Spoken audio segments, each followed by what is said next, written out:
Sir ಬಹುಶಃ ನನಗೆ ಅದ್ರ ಬಗ್ಗೆ ನನಗೆ ಗೊತ್ತಿಲ್ಲ.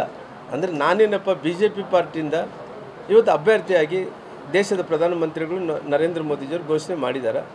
ಘೋಷಣೆ ಮಾಡಿದ ನಂತರ ಇವತ್ತು ಈ ಪಾರ್ಟಿಯ ನರೇಂದ್ರ ಮೋದಿಜಿಯ ಒಬ್ಬ ಸೋಲ್ಜರ್ ಆಗಿ, ಅಂದರೆ ಸೈನಿಕ ಆಗಿ ನಾನು ಇಲ್ಲಿಗೆ ನನಗೆ ಒಬ್ಬ ಈ ಜಿಲ್ಲೆಯಲ್ಲಿ ನೀನು ರೆಪ್ರೆಸೆಂಟ್ ಮಾಡಬೇಕು ಅಂತೇಳಿ ನಾನು ಬಿಟ್ಟಾರ.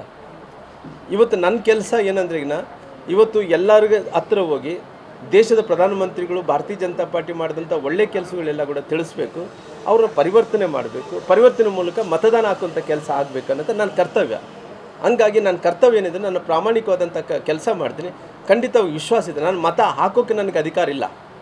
ಆ ಮತದಾರರನ್ನ ಕನ್ವಿನ್ಸ್ ಮಾಡೋಕ್ಕೆ, ಆ ಮತದಾರರು ದೇಶದ ಸಲುವಾಗಿ, ಭಾರತದ ಸಲುವಾಗಿ, ಮೋದಿಜಿ ಸಲುವಾಗಿ ಎಲ್ಲವನ್ನು ಕೂಡ ಕನ್ವಿನ್ಸ್ ಮಾಡಿ ಅವ್ರನ್ನ ಎಲ್ಲರೂ ಕೂಡ ಒಪ್ಪಿಸಿ ಅವ್ರನ್ನ ನಾನು ಪ್ರಯತ್ನ ಮಾಡಿ ಮತದಾನ ಭಾರತೀಯ ಜನತಾ ಪಾರ್ಟಿಗೆ ಹಾಕುವ ಅಂತೇಳಿ ನಾನು ಅವ್ರಿಗೆ ವಿಶ್ವಾಸ ಮೂಡಿಸುವಂಥ ಕೆಲಸ ಮಾಡ್ತೀನಿ.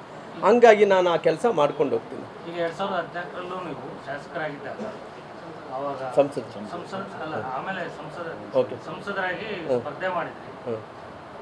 ಮತ್ತೆ ಅಸೆಂಬ್ಲಿ ಎಲೆಕ್ಷನ್ ಬಂದಾಗ ಮತ್ತೆ ಸಂಸದ ಸ್ಥಾನ ಕೊಟ್ಟು ಮತ್ತೆ ಅಸೆಂಬ್ಲಿ ಈಗ ಮತ್ತೆ ಅದೇ ಪುನರಪಿ ಆಗುತ್ತಾ ಅಂತ ನೆಕ್ಸ್ಟ್ ಸರ್, ಎಂಥ ಪರಿಸ್ಥಿತಿಯಲ್ಲಿ ಇವತ್ತು ಪಾರ್ಟಿ ನನಗೆ ಅವಕಾಶ ಮಾಡಿಕೊಟ್ಟಿದೆ. ರಾಮುಲು ಕಳೆದ ಚುನಾವಣೆಯಲ್ಲಿ ಎಲ್ಲ ಒಂದು ಕಡೆ ಜನರು ತಿರಸ್ಕಾರ ಮಾಡಿದರು.